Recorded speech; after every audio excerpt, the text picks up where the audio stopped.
ನಮಸ್ಕಾರ. PV news people's voice ಚಾನೆಲ್ಗೆ ಸ್ವಾಗತ. ಜಿಲ್ಲಾ ಕುಂಬಾರರ ಕೈಗಾರಿಕಾ ವಿವಿಧೋದ್ದೇಶ ಸಹಕಾರ ಸಂಘದ ವಿರುದ್ಧ ದಿನಾಂಕ 23 ಸೆಪ್ಟೆಂಬರ್ 2025ರಂದು ಗಿರಿಜನ ಭವನದ ಮುಂಭಾಗ ಪ್ರಗತಿಪರ ಸಂಘಟನೆಗಳಿಂದ ಪ್ರತಿಭಟನಾ ಧರಣಿ. ಚಾಮರಾಜನಗರ ಜಿಲ್ಲಾ ಕುಂಬಾರರ ಕೈಗಾರಿಕಾ ವಿವಿಧೋದ್ದೇಶ ಸಹಕಾರ ಸಂಘದವರು ಪರಿಶಿಷ್ಟ ಜಾತಿ ಮತ್ತು ಪಂಗಡ ಹಾಗೂ ಹಿಂದುಳಿದ ವರ್ಗದವರಿಗೆ ಸದಸ್ಯತ್ವವನ್ನು ನೀಡಲು ತೋರುತ್ತಿರುವ ನಿರ್ಲಕ್ಷ್ಯ ಧೋರಣೆಯನ್ನು ಮತ್ತು ಜಾತಿ ವ್ಯವಸ್ಥೆಯನ್ನು ಘೋಷಣೆ ಮಾಡುತ್ತಿರುವುದನ್ನು ಖಂಡಿಸಿ ದಿನಾಂಕ 23 ಸೆಪ್ಟೆಂಬರ್ 2025ರಂದು ಗಿರಿಜನ ಭವನದ ಮುಂಭಾಗ ಪ್ರತಿಭಟನಾ ಧರಣಿ ಹಮ್ಮಿಕೊಂಡಿರುತ್ತೇವೆ. ನಮಗೆ ನ್ಯಾಯ ದೊರಕಿಸಿಕೊಡಿ ಎಂದು ನಾಯಕ ಸಮುದಾಯದ ಮುಖಂಡ ಗಣೇಶ್, ಡಿಎಸ್ಎಸ್ ಮುಖಂಡ ನಾಗರಾಜು ಬಸವಪುರ, ಚಂದ್ರಶೇಖರ ಹಾಗೂ ಮುಸ್ಲಿಂ ಮುಖಂಡ ಮನಾವರ್ ಪಾಷಾ, ಮಹಮ್ಮದ್ ಪೀರ್ ರವರು ಜಿಲ್ಲಾಧಿಕಾರಿ ಹಾಗೂ ಪೊಲೀಸ್ ಜಿಲ್ಲಾ ವರಿಷ್ಠಾಧಿಕಾರಿಗಳಿಗೆ ಮನವಿ ಮಾಡಿದರು.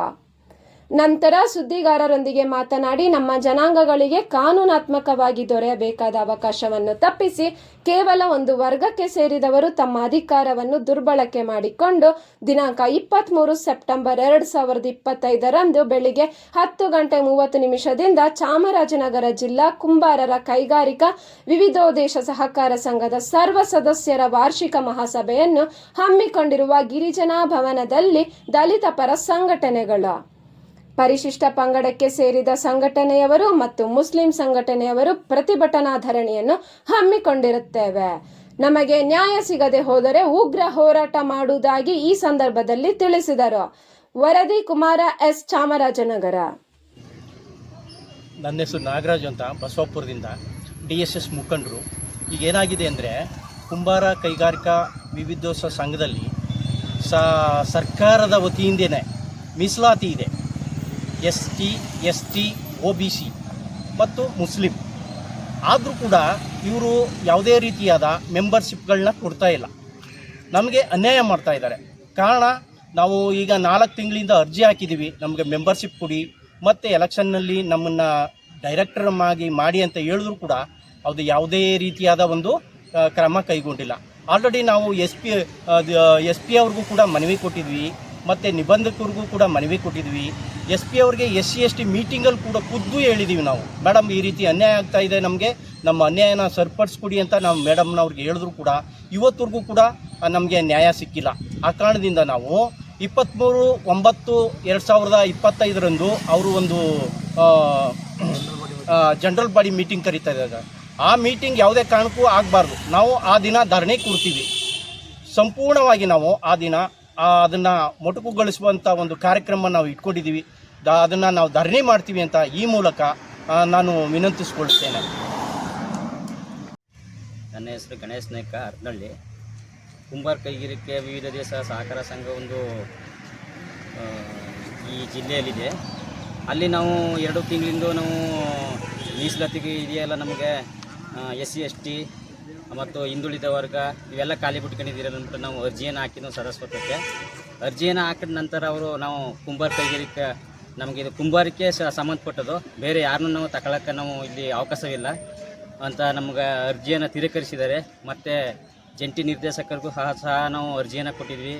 ಮತ್ತು ಪೇಪರ್ ಪಬ್ಲಿಕೇಷನ್ ಆಗಿದೆ, ಎಲ್ಲ ಆಗಿದ್ರೂ ಸಹ ಯಾವುದೇ ಅಧಿಕಾರಿಗಳನ್ನು ಯಾವುದನ್ನು ಅವ್ರ ಮೇಲೆ ಏನೂ ಕ್ರಮ ಕೈಗೊಂಡಿಲ್ಲ. ಆದ್ದರಿಂದ 23ನೇ ತಾರೀಕು ಈ ಗಿರಿಜಾ ಕಲ್ಯಾಣ ಮಂಟಪದಲ್ಲಿ ಅವರು ಒಂದು ಜನರಲ್ ಬಾಡಿ ಮೀಟಿಂಗನ್ನು ಇಟ್ಕೊಂಡವ್ರೆ. ನಮ್ಮ ಅರ್ಜಿಯನ್ನು ಗಾಳಿಗೆ ತೂರದಂತೆ ಮಾಡಿ ಇದು ಜನರಲ್ ಬಾಡಿ ಮೀಟಿಂಗ್ನ ಇಟ್ಕೊಂಡ್ಮೇಲೆ ಆ ಸಂಘದಲ್ಲಿ ಯಾವುದೇ ಕುಂದುಕೊರತೆ ಸಭೆ ನಡೀಬಾರ್ದು ಅಂತ ನಾವು ಈ ಮುಂದಿನ ದಿನಗಳಲ್ಲಿ ಸಹ ನಾವು ಸ್ಟ್ರೈಕನ್ನು ಮಾಡ್ತೀವಿ. ಮತ್ತು 23ನೇ ತಾರೀಕು ಸಹ ನಾವು ಉಗ್ರ ಹೋರಾಟವನ್ನು ಧರಣಿ ಕೂತ್ಕೋತೀವಿ. ಇದನ್ನು ನಾವು ನಮ್ಮ ಮೀಸಲಾತಿ ಕೊಡೋ ತನಕ ನಾವು ಉಗ್ರ ಹೋರಾಟವನ್ನು ಮಾಡ್ತೀವಿ. ರಕ್ತಪಾತ ಆದರೂ ಮಾತ್ರ ಇದನ್ನು ನಾವು ಬಿಟ್ಟುಕೊಡೋದಿಲ್ಲ ಎಂದು ಈ ಮೂಲಕ ತಮ್ಮಲ್ಲಿ ನಮ್ಮ TV ಮಾಧ್ಯಮದವರು ಸಹ ನಮ್ಗೆ ಸಹಕಾರವನ್ನು ನೀಡಿ ನಮಗೆ ಈ ಧರಣಿಗೆ ನಮ್ಗೆ ಸಹಾಯ ಮಾಡಿದ್ದಾರೆ. ವಂದನೆಗಳು. ನನ್ನ ಹೆಸರು ಮನಾವರ್ ಪಾಷಾ ಅಂತೇಳಿ, ನಾವು ಚಾಮರಾಜನಗರ ಟೌನಿಂದ. ಇಲ್ಲಿ ಚಾಮರಾಜನಗರದಲ್ಲಿ ಜಿಲ್ಲಾ ಕುಂಬಾರರ ಕೈಗಾರಿಕಾ ವಿವಿಧೋದ್ದೇಶ ಸಹಕಾರ ಸಂಘದಲ್ಲಿ ಈಗಾಗಲೇ ನಾವು ಮೆಂಬರ್ಶಿಪ್ಗೋಸ್ಕರ ನಾವು ಅರ್ಜಿನ ಕೊಟ್ಟಿದ್ವಿ. ಅವ್ರು ಹೇಳ್ತಾರೆ, ನಿಮ್ಮ ಸಮುದಾಯದಲ್ಲಿ ನೀವು ಮಾಡ್ಕೊಂಡಿರಿ, ಇದು ನಮ್ಮ ಸಮುದಾಯಕ್ಕೆ ಮಾತ್ರ ಸಂಬಂಧಪಟ್ಟಿದ್ದು ಅಂಥೇಳಿ. ಆದರೆ ಸರ್ಕಾರದಲ್ಲಿ ಇಲ್ಲಿ ಏನಿದೆ ಅಂತ ಹೇಳಿದ್ರೆ, ಈಗ ನಮ್ಮ ಸಂವಿಧಾನದಲ್ಲಿ SC ST ಮತ್ತು ಹಿಂದುಳಿದ ವರ್ಗ B ವರ್ಗಕ್ಕೂ ಒಂದು ಮೀಸಲಾತಿನ ಕೊಡಬೇಕು ಅನ್ನುವಂಥ ಒಂದು ಬೈಲಾದಲ್ಲಿ ಇರೋದ್ರಿಂದ ನಾವು ನಮ್ಮ ಹಕ್ಕನ್ನು ನಾವು ಕೇಳಿದ್ವಿ. ಆದರೆ ಯಾರಿಗೂ ಸಹ ಅದು ಒಬ್ಬ SC STಗಾಗಲಿ OBCಗಾಗಲಿ ಯಾರಿಗೂ ಕೊಡ್ದೇನೆ ಇವರು ಮುಸ್ಲಿಂ ಜನಾಂಗಕ್ಕಿಲ್ಲ ನಮಗೆ ಮಾತ್ರ ಅಂಥೇಳಿ ಸರ್ಕಾರದಿಂದ ಬರ್ತಕ್ಕಂಥ ಸವಲತ್ತುಗಳನ್ನ ಇವರು ದುರುಪಯೋಗಪಡಿಸ್ಕೊಂಡು ಈಗ ಬೇರೆಯವ್ರಿಗೆ ಸೇರಬೇಕಾದಂಥ ಅದು ಸವಲತ್ತುಗಳನ್ನ ಕೊಡ್ದೇನೆ ಇವರ ಉದ್ದೇಶಕ್ಕೋಸ್ಕರ ಇವರು ಉಪಯೋಗಕ್ಕೋಸ್ಕರ ಇಟ್ಕೊಂಡಿದ್ದಾರೆ. ಆದ್ದರಿಂದ ನಾವು ಮೆಂಬರ್ಶಿಪ್ ಕೇಳಿದ್ದಕ್ಕೆ ಅವರು ನಮಗೆ ಭಾಳ ಒಂದು ನೋವಾಗುವ ರೀತಿಯಲ್ಲಿ ಅವರು ಮಾತಾಡಿದ್ರು. ಅದಕ್ಕೋಸ್ಕರ ನಾವೇನು ಈಗಾಗಲೇ ನಮ್ಮ ಕಡೆ ನಮ್ಮ ಸ್ನೇಹಿತರೆಲ್ಲ ನಾವೆಲ್ಲ ಸೇರಿ ನಾವು ಈಗ ಮನವಿ ಪತ್ರಗಳನ್ನ ಕೊಟ್ಟಿದ್ವಿ. ಆದರೆ ಸರ್ಕಾರದಿಂದ ಈ ಅಧಿಕಾರಿಗಳು ಯಾರೂ ಅದ್ರ ಬಗ್ಗೆ ಕ್ರಮ ಕೈಗೊಂಡಿಲ್ಲ. ಆದ್ದರಿಂದ ನಾವೇನು ಮಾಡ್ಕೊಂಡಿದ್ದೀವಿ ಈಗ 23ನೇ ತಾರೀಕು ನಾವು ಇದ್ರ ಬಗ್ಗೆ ನಾವು ಧರಣಿನ ಮಾಡಬೇಕು ಅಂತ ಹೇಳಿ ತೀರ್ಮಾನ ಮಾಡಿ ಈಗಾಗಲೇ ಮೇಲಾಧಿಕಾರಿಗಳಾದ ST ಅವ್ರು ಕೊಟ್ಟಿದ್ವಿ, DC ಅವ್ರು ಕೊಟ್ಟಿದ್ವಿ. ಈಗಾಗಲೇ ನಾವು ಮುಂದಿನ ಹೋರಾಟವನ್ನು ನಾವು ಮುಂದುವರ್ಸೋಕ್ಕೆ ನಾವು ಪ್ರಯತ್ನ ಮಾಡ್ತಾಯಿದ್ದೀವಿ.